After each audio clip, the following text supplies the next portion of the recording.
Hey guys, Matt here. This is my review of 21 Jump Street. This movie is directed by Chris Miller and Phil Lord, the two men who brought us Cloudy with a Chance of Meatballs, and this movie stars Jonah Hill and Channing Tatum, with Ice Cube and a few other comedic actors including Rob Riggle, Chris Parnell, Ellie Camper, and D. Ray Davis. Now, when I first saw a trailer to this movie, my first thought was, holy crap, Jonah Hill's skinny. And then when I saw the complete trailer, my thoughts were, Hollywood. Once again, you're trying to remake something that was big in its time, but you're trying to make it even better, and now you're trying to make 21 Jump Street, which was a dramatic TV show, funny. And I was kind of worried because Channing Tatum was also in it. And considering he hasn't done too many comedic roles in the past, I was worried, but I was hoping Jonah Hill would save this movie. And Jonah Hill did a really funny job, and this movie was a lot funnier than I thought it was going to be.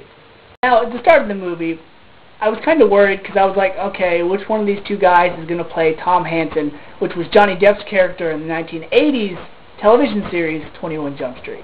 And then I found out that Jonah Hill's character's name is Schmidt, and Channing Tatum's name was Jenko. So I was like, okay, not so worried.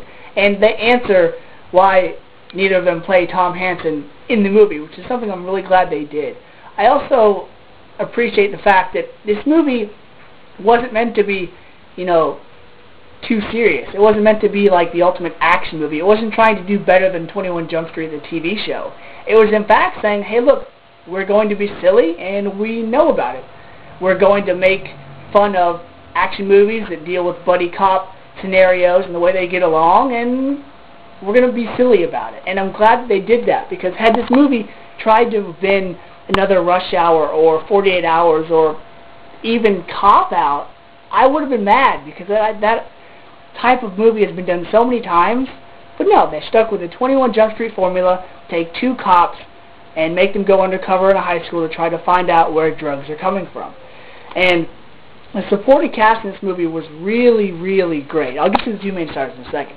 Ice Cube is their police captain, your typical, which they even address, your typical black, angry, cursing police captain. It worked really well for Ice Cube. It was really good to see him back on the big screen. And then you have Rob Riggle as the coach in the high school.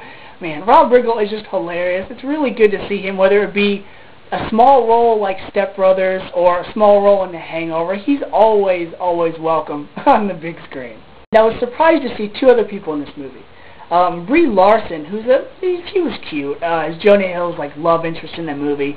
You have a guy by the name of Dax Flame, who, for those of you that didn't see Project X, Dax Flame was the guy holding the camera in that movie. But had you told me they were the same person without me seeing the credits, I wouldn't have believed you, because you can't even tell it's the same person. He acts so different. His range is really good in this movie. And then you have the character's name is Eric.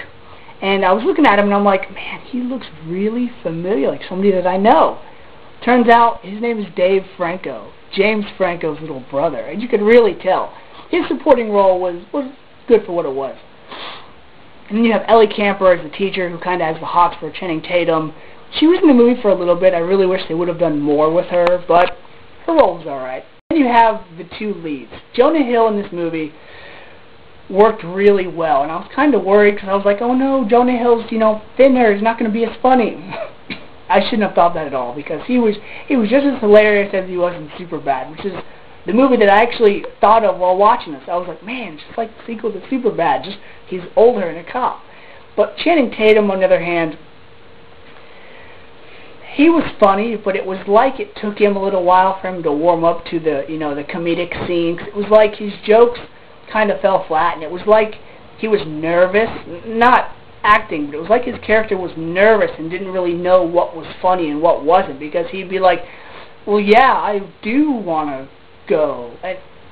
And it took him a little while to warm up. I mean, there's a scene where they take drugs accidentally, and they both just go crazy. And that was funny with Channing Tatum, but when he had to deliver a line or kind of one-up what Jonah Hill said, it was kind of stumbly, and sometimes it worked, but not always. I would have liked to have seen maybe James Franco in this type of role, not because he would have done a better job than Channing Tatum, but I really would have liked to have seen James Franco and Jonah Hill be in a movie together, because I think they would be hilarious. Now, because this movie was really a pleasant surprise, but there were some scenes, like the 2 chases, that I really could have done without, and I think kind of slowed the movie down. The rating of a 1 to a 5, I'm going to give this one a 3.5. It was funny, and at times really funny, but there were parts of the movie that I thought could have flowed better had they not been in the movie. So, if you're a fan of Channing Tatum or Jonah Hill, or even the old TV show 21 Jump Street, I recommend this movie because it was a pleasant surprise. Until next time, guys, see ya.